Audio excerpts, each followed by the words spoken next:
Proton या electron आगे टक्कर मारता है तो वो एटम बिखर जाता है। न्यूट्रॉन, न्यूट्रॉन आगे टक्कर कौन मारता है? हाँ जी, न्यूट्रॉन सर। न्यूट्रॉन टक्कर मारता है और वो जो है न्यूक्लियर बिखर जाता है। तो उससे फिर और न्यूट्रॉन होते हैं, वो अलग अलग 235 जी एक चेन रिएक्शन बन जाती है। ठीक है, number of neutrons are produce और क्या होता है कि रिएक्शन बड़ा फास्ट चल पड़ता है।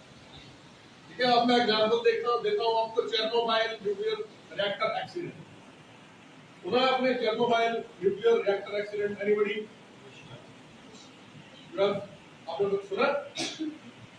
चेर्नोबाइल एक प्लेस है रशिया में। ठीक है, तो रशिया में क्या है, एक साइट है, ये 16 किलोमीटर है डिस्टेंस, जहाँ पे एग्जैक्ट वो प्लेस था जहाँ पे ये एक्सीडेंट हुआ। ठीक है, तो ये एक्सीडेंट कैसे हुआ होगा, आपने पढ़ा होगा 9th स्टैंडर्ड में, स्ट्रक्चर ऑफ न्यूक्लियर रिएक्टर।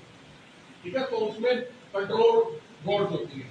ठीक है, तो कंट्रोल रॉड का क्या फंक्शन होता है, जो एक्सेस न्यूट्रॉन है उसको ये कंट्रोल रॉड्स एब्जॉर्ब कर लेती है, ताकि ये जो न्यूक्लियर रिएक्शन है फास्ट ना चल पाए। ठीक है, क्योंकि बहुत ज्यादा फास्ट चल गया तो एक्सप्लोजन हो जाएगा। ठीक है, लेकिन गलती से क्या हुआ, मतलब कि न्यूक्लियर रिएक्टर प्रॉपर काम नहीं कर रहा था, रिएक्शन कम हो रही थी, तो साइड जो वर्कर जो भी मेन स्टाफ था वहां का चेर्नोबाइल रिएक्टर का, उन्होंने क्या किया कि उन्होंने 5-6 कंट्रोल रोड उठा ली थी। ठीक है ना, जिससे कि न्यूक्लियर रिएक्शन फास्ट हो सके, लेकिन गलती से उठ गई 15 बहुत ज्यादा एनर्जी प्रोड्यूस हुई और ब्लास्ट। ठीक है, तो ब्लास्ट हो गया तो क्या हो गया, एक्सीडेंट हो गया। आज अभी भी वो जो प्लेस है एक्सक्लूडेड है। ठीक है, वहां पे ह्यूमन बीइंग्स एंटर नहीं कर सकते except the staff and the technicians. ठीक है, और ये चेर्नोबाइल न्यूक्लियर रिएक्टर था जो उसका एक्सीडेंट था, ये मतलब कि हिरोशिमा नागासाकी का जो न्यूक्लियर फॉलोआउट हुआ था उससे भी ज्यादा। तो आप इमेजिन कर सकते हो कितना खतरनाक है। ठीक है, अच्छा मुझे बताओ, आप में से रदरफोर्ड मॉडल पढ़ा हुआ है किसी ने? पता है रदरफोर्ड मॉडल? तो आपने 10th स्टैंडर्ड में पढ़ा होगा जिसके अंदर क्या है, व्हाट इज इट? लाउडली। वो एक गोल्ड फॉयल था बेटा, बैठ जाओ। गोल्ड फॉयल था, उसमें हमने कौन से सर वो छोड़े थे एलिमेंट, हमने अल्फा पार्टिकल छोड़े थे। ठीक है, किसमें? रदरफोर्ड ने छोड़े थे। ठीक है, तो ज्यादातर तो जो अल्फा पार्टिकल था वो निकल गए सारे। ठीक है, कुछ परसेंटेज बिल्कुल बैक हो गए।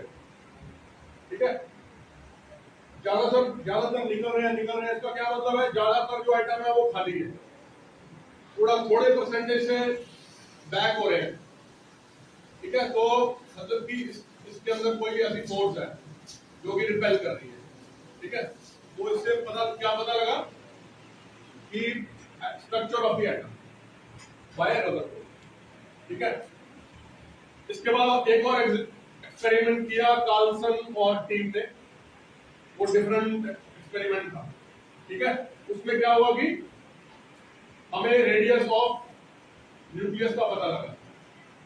ठीक है, एक पर्टिकुलर फॉर्मूला यूज होता है, वो आप अपने बुक्स में देख सकते हो, रेडियस ऑफ न्यूक्लियस। ठीक है, वो कैसे कैलकुलेट हुआ कि हमने रेस स्ट्राइक की और मतलब ऐसा पॉइंट जहां से न्यूक्लियस और जो प्रोटॉन है जो स्ट्राइक कर रहा है, जो स्ट्राइक कर रहे हैं दूसरा एलिमेंट का जो पार्टिकल है, उसके बीच में मिनिमम डिस्टेंस। ठीक है, मिनिमम डिस्टेंस क्या होता है कि ऐसा पॉइंट जहां पे कि मिनिमम डिस्टेंस हो न्यूक्लियस और पार्टिकल के बीच।